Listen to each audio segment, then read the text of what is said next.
Hello friends, Radhe Radhe दोस्तों। तो आज मैं बताने वाली हूँ मार्गशीर्ष की पूजा विधि विधान कैसे आपको करनी है, किस समय आपको करनी है, करने से शुरू आपको किस किस नियम की आपको पालन करनी है। तो जब भी आप थर्सडे गुरुवार की अगन मार्गशीर्ष की जब भी व्रत करें तो आपको एक दिन व्रत करने से पहले बुधवार के ही दिन जो है पूरे घर को अच्छे से सफाई कर लीजिए, धो पोछ लीजिए और बाल धो कर स्नान भी कर लीजिए, क्योंकि थर्सडे को आपको बाल वगैरह कुछ भी धोना नहीं है। अगर व्रत करते हैं तो नहीं भी व्रत करते हैं तो पूजा के ठीक एक दिन पहले आपको अच्छे से घर को सफाई कर लेना है, पूरे अच्छे से स्वच्छ कर लेने हैं, क्योंकि थर्सडे के दिन कोई झाड़ू पोछा नहीं होती है। उस दिन आपको जब भी व्रत रखना है तो एक दिन पहले आप घर को अच्छे से सफाई कर लें। और थर्सडे गुरुवार अगहन व्रत जो अगर मार्गशीर्ष की व्रत करते हैं तो आपको ब्रह्म मुहूर्त में ही जो है आपको पूजा करनी है, 4 से 5 या 6, लास्ट 6 बजे तक आपको पूजा कर लेनी है ब्रह्म मुहूर्त में। क्योंकि जब भी लक्ष्मी माता का ये थर्सडे लक्ष्मी वैभव लक्ष्मी की आप व्रत करते हैं गुरुवार की मार्गशीर्ष में तो आपको ब्रह्म मुहूर्त में ही पूजा किया जाता है। तो कैसे पूजा करना है मैं सारे डिटेल्स इसी वीडियो में आपको देने वाली हूँ। तो चलते हैं, स्टार्ट करते हैं पूजा करने के लिए। अगर आप व्रत रख रहे हैं, नहीं भी व्रत रख रहे हैं, अगर आप लक्ष्मी पूजा करना चाहते हैं, ब्रह्म मुहूर्त में ही आपको लक्ष्मी पूजन करना है। तो लक्ष्मी पूजा अगर व्रत नहीं भी कर रहे हैं, अगर व्रत कर भी रहे हैं तो एक दिन पहले आपको लहसुन प्याज की सेवन नहीं करनी है, सात्विक भोजन करनी है। इस दिन व्रत में एक टाइम अगर फलाहार खाना चाहते हैं तो फलाहार खा सकते हैं, मीठा भोजन करना चाहते हैं मीठा भोजन कर सकते हैं। नमक को आपको छोड़ना है इस दिन व्रत करने के लिए, तभी आपका व्रत जो है पूरी हो सकती है। तो व्रत शुरू करने से पहले कुछ नियम जरूर होती है, हर व्रत में नियम होती है, वो नियम को जो है फॉलो करना रहता है, तभी व्रत को पूरी होती है। हिंदू पंचांग के 9वें महीने में मार्गशीर्ष है। मार्गशीर्ष माह को बहुत महत्वपूर्ण माना गया है।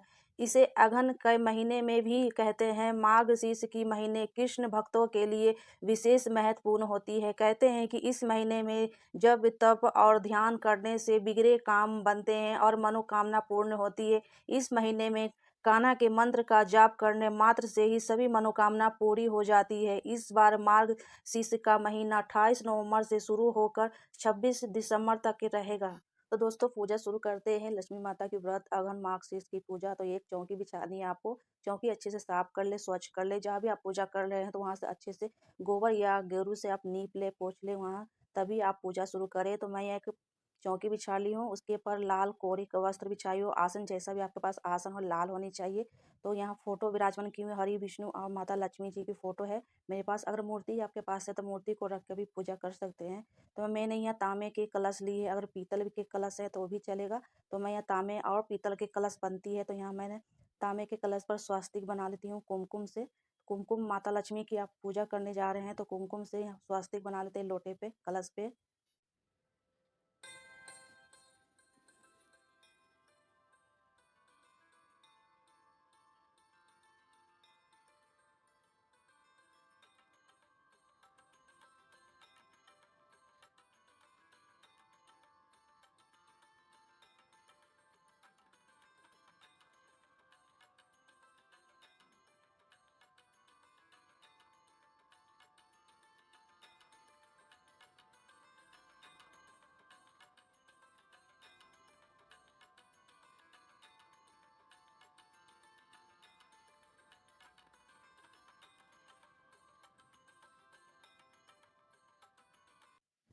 दोस्तों स्वास्तिक बना लिए हैं। जहाँ स्थापित करना है सबसे पहले वहाँ चावल रखेंगे, बिना चावल के कलश स्थापित नहीं की जाती है।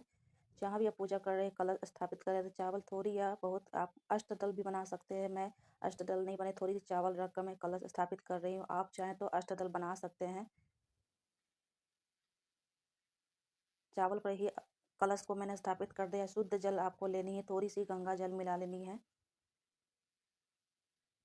तो यहाँ 5 पल्लो लिए हैं, 5 पल्लों पर आपको कुमकुम और हल्दी की टीके लगानी है पे।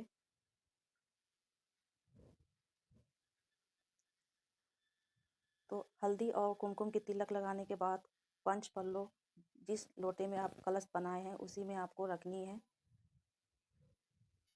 5 पल्लों पर हल्दी कुमकुम लगाने के बाद कलश में डालेंगे कमलकट्टे, सुपारी, पुष्प, अक्षत, कुमकुम, रोड़ी। अगर चांदी के सिक्के हैं तो भी डाल सकते हैं, नॉर्मल सिक्के हैं तो भी डाल सकते हैं। एक पुष्प डाल देंगे हम। शुद्ध जल कंठ तक मैंने भर लिया है, कलश में सब कुछ मैंने डाल लिया है, सारी सामग्री जो भी कलश में डलाती है। और कंठ में जो है आपको मौली जरूर बांधनी है। तो जब भी कलश स्थापित करें तो कंठ में आपको मौली जरूर बांधनी है। तो यहाँ मौली बांध लेते हैं।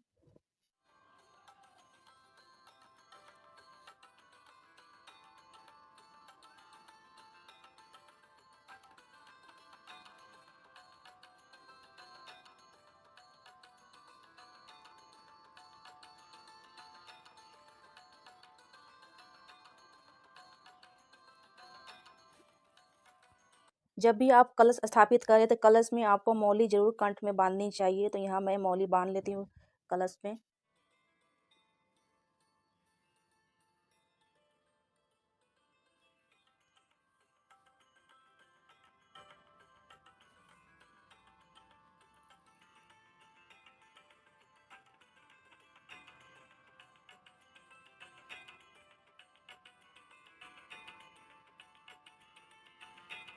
कलश के ऊपर एक प्लेट में थोड़ी-सी चावल रखनी है नारियल रखने से पहले। तो नारियल पर कच्चा सूत्र मैंने बाँध लिया है, यहाँ स्वास्तिक बना रही हूँ और आप चाहें तो ओम भी बना सकते हैं या तो 5 टीके लगा सकते हैं। यहाँ मैं स्वास्तिक बना लेती हूँ। कच्चे सूत्र मैंने लपेट लिए हैं नारियल पर।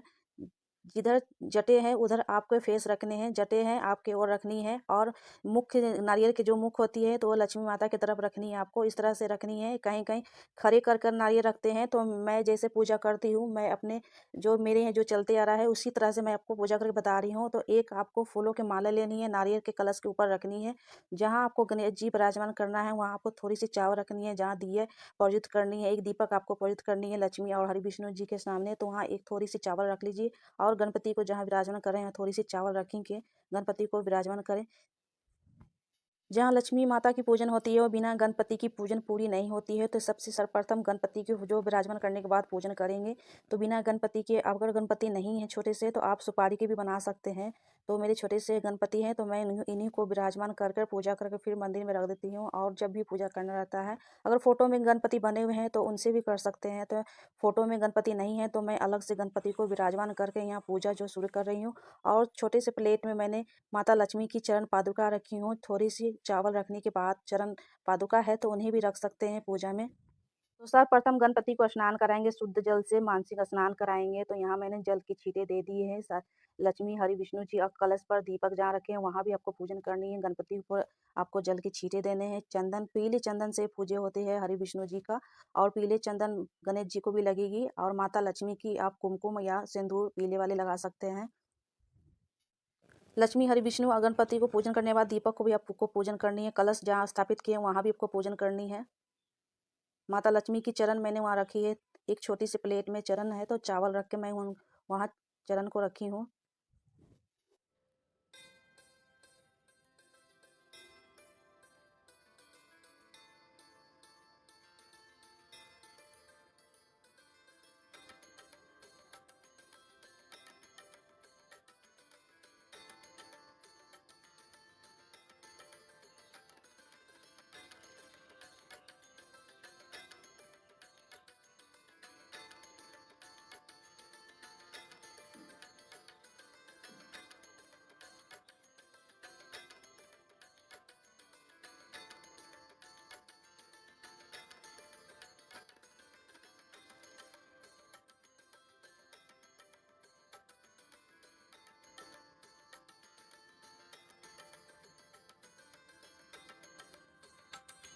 फूलों की आसन देने के बाद, फूल अर्पित करने के बाद मैं वस्त्र रूपी मौली चढ़ा रही हूँ। गणपति को, हरि विष्णु जी को भी चढ़ाऊँगी वस्त्र रूपी मौली, माता लक्ष्मी को भी चढ़ाऊँगी।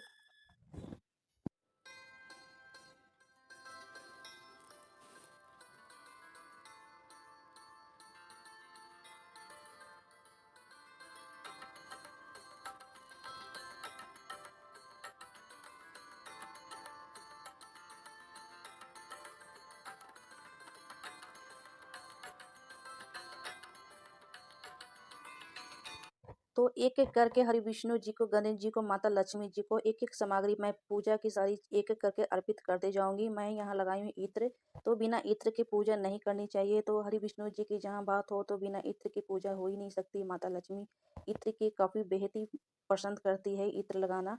तो यहाँ मैंने लौंग, इलायची, बतासे की माता लक्ष्मी को भोग लगाया है पान पे। आप चाहें तो लगा सकते हैं, तो काफ़ी प्रिय होती है लौंग, इलायची, बतासे माता लक्ष्मी को। साथ के साथ मैंने धूप भी प्रज्वलित कर लिया है, दीपक जल रही है दाईं ओर, क्योंकि दाएँ ओर लक्ष्मी माता रहती है, तो दाएँ ओर जब भी दीपक प्रज्वलित करें तो दाईं ओर ही, जैसे कलश दाईं ओर रहती है तो दीपक प्रज्वलित होती है दाईं ओर ही रहती है। मैंने भोग माता लक्ष्मी को लगाया है लौंग, इलायची, बतासे, पान के पत्ते पर और शुद्ध जल भोग में लगाया है।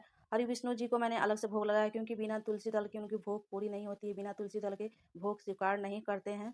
गणपति को अलग से मैंने भोग लगाया है, क्योंकि गणपति को तुलसी दल नहीं लगती है। हरि विष्णु जी को मैंने अलग से भोग लगाया है, साथ-साथ की दक्षिणा आपको लगानी है, बिना दक्षिणा की पूजा पूरी नहीं होती है। अगर जितना जल्दी उठ सकें आप ब्रह्म मुहूर्त में, तो भोग थोड़ा-सा बना सकते हैं, तो अति उत्तम है। मैंने यहाँ खीर पूरी नहीं बनाई है, हलवा पूरी बनाई है। जो भी मीठा में आप बनाकर भोग लगा सकते हैं तो लगाइएगा। यहाँ पर मैंने थोड़ी-सी श्रृंगार निकाली है माता लक्ष्मी को। अगर 4 गुरुवार थर्सडे पूजा कर रहे हैं, तो आप चाहें तो लास्ट में भी रख सकते हैं। मैं यहाँ पहले ही रखकर आपको वीडियो में दिखाई हूँ। तो इस तरह से श्रृंगार भी निकलता है माता लक्ष्मी को। और जो भी मीठा में है तो मीठा में भोग लगा सकते हैं, फल में लगा सकते हैं। धान तो इस दिन ज़रूर आपको लगानी है भोग में, क्योंकि आज के दिन जो है धान न्यू जो धान होती है खेतों में, अगर नहीं मिलती है पेड़ का, इस तरह से पेड़ वाली नहीं मिलती है, तो आप मार्केट से भी ले सकते हैं, धान मिल जाती है स्टोर पे।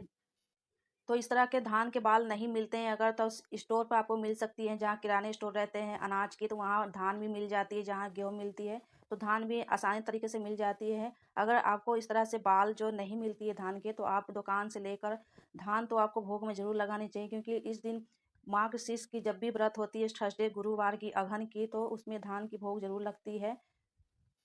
अगहन मार्गशीर्ष की अगर व्रत कर रहे हैं, गुरुवार की अगहन महीने की आप व्रत कर रहे हैं, चारों व्रत कर रहे हैं, तो आपको एक ही टाइम फलाहार करनी है। अगर मीठा अनाज खाते हैं तो एक ही टाइम आपको भोजन करनी है। अगर व्रत कर रहे हैं, नहीं भी व्रत कर रहे हैं, तो इस विधि विधान से भी पूजा करने से लक्ष्मी, वैभव, धन प्राप्ति की मनोकामना जो भी मन में आप लेकर अगर पूजा करते हैं, तो वो प्राप्ति की आपको फल मिलेगी। और मन में जो भी कामना करते हुए इस तरह से अगर पूजा विधि विधान से अगर करते हैं, तो काफ़ी फल देने वाली होती है ये गुरुवार लक्ष्मी माता हरि विष्णु जी की व्रत की पूजा विधि विधान।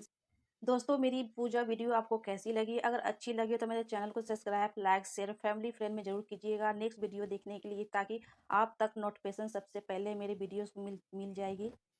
दोस्तों, ब्रह्म मुहूर्त में दहलीज की पूजन कैसे की जाती है उसका भी वीडियो अपलोडिंग किया गया है, आप चाहे तो देख सकते हैं। ब्रह्म मुहूर्त में ही दहलीज पूजन की जाती है थर्सडे गुरुवार के दिन। अगर व्रत नहीं भी करते हैं, तो उस दिन आप सिर्फ चंद्र पादुका बनाकर माता लक्ष्मी की प्रवेशिंग जैसे द्वार की होती है दहलीज पूजन, वो वीडियो भी आपको मिल जाएगी। इसी चैनल पे आप चेकआउट कर सकते हैं। मिलते हैं नेक्स्ट वीडियो में। राधे राधे दोस्तों।